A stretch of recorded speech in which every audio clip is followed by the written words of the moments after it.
The one-way journey to Mars. Prelude to a voyage with no return. Low ambient tone. A faint heartbeat. Static. You hear a weak signal and the sound of a human heartbeat. This is the beginning of a one-way journey. A journey to Mars, Elon Musk once said. We will make humanity a multi-planetary species. It sounded like one of the greatest declarations of the 21st century. And now, in 2026, we are closer to Mars than ever before. Rockets launch almost weekly. Costs are falling dramatically. People imagine glass domes beneath red skies, Families walking between habitats. children floating across low-gravity playgrounds, morning coffee under a crimson sunrise. They imagine vacations back on Earth. Blue oceans, green forests, a beautiful future divided between two worlds. But there is one image that destroys this fantasy. Astronauts returning from the International Space Station, Veterans of space. after only 6 months in orbit, they cannot stand. They collapse the moment their feet touch Earth, carried in wheelchairs, faces pale, muscles trembling. Now ask yourself, not 1 year, not 5, what about 10 years? 20?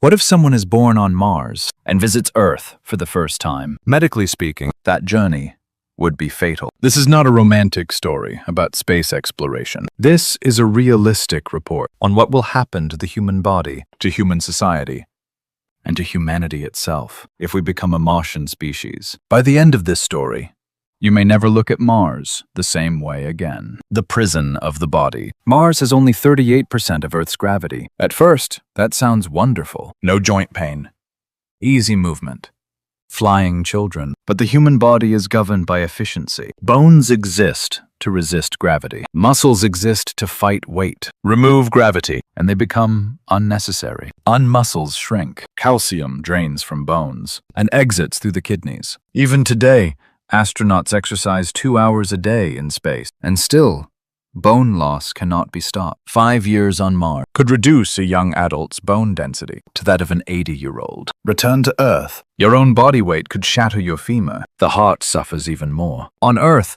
the heart must fight gravity to push blood upward to the brain. On Mars, it does not. The heart weakens. It shrinks.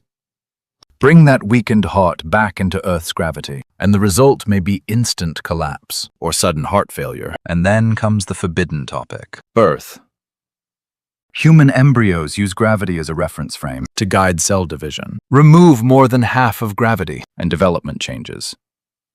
A Martian child would likely grow with larger skulls, thinner limbs, longer spines, a new anatomy. To them, Earth would be unbearable. Just as humans would suffocate under Jupiter's gravity, they would be crushed by ours. Biologically, they would no longer be Homo sapiens. They would be something else, perhaps.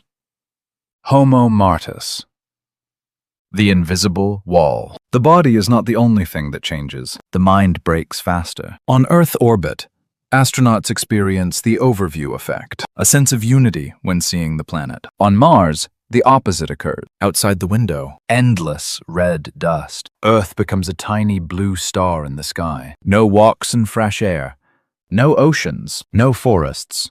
Long-term isolation degrades cognition, increases aggression, weakens empathy. A Mars base risks becoming a psychological prison. Communication does not save us. Mars and Earth are separated by 4 to 24 minutes of signal delay. One question. 40 minutes for an answer. No live conversations. No real-time news. No live sports. No markets. To Martian children, Earth becomes mythology. What is rain? What does the ocean feel like? Parents will struggle to answer. Two civilizations slowly lose emotional synchronization. Not cousins, strangers. The birth of another nation. And politics will follow biology. When oxygen systems fail, when food shortages appear. Will colonists wait 20 minutes for Earth's permission? Authority will shift locally. Emergency powers become permanent government. Economy follows. Mars will not export minerals. Transport costs are absurd. Instead, it will sell. Survival technologies, water recycling systems, low-gravity medicine, genetic engineering data, even Martian sports. Mars will not be a colony. It will be a technological state. And one day, it may declare. We will not obey laws written by people who cannot survive our world, just as America once did. Interplanetary war will no longer be science fiction. Why go at all? So why go? Why endure this? Scientists speak of the great filter, they say. Mars is not the destination, it is training. To reach other stars, humanity must survive centuries in space. Mars is the first test of living without Earth, and perhaps to do so, we must stop being fully human, merge with machines, edit our genes, become something optimized for the void. Those who cannot evolve will vanish with their planet. The final divide. When Earth becomes uninhabitable, who will leave?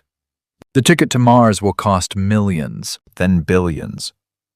Only the wealthy, only the indispensable engineers. The rest will remain on a dying world. Mars colonization is not an adventure. It is permanent bodily damage, eternal separation from family, and the division of humanity into two species. So choose.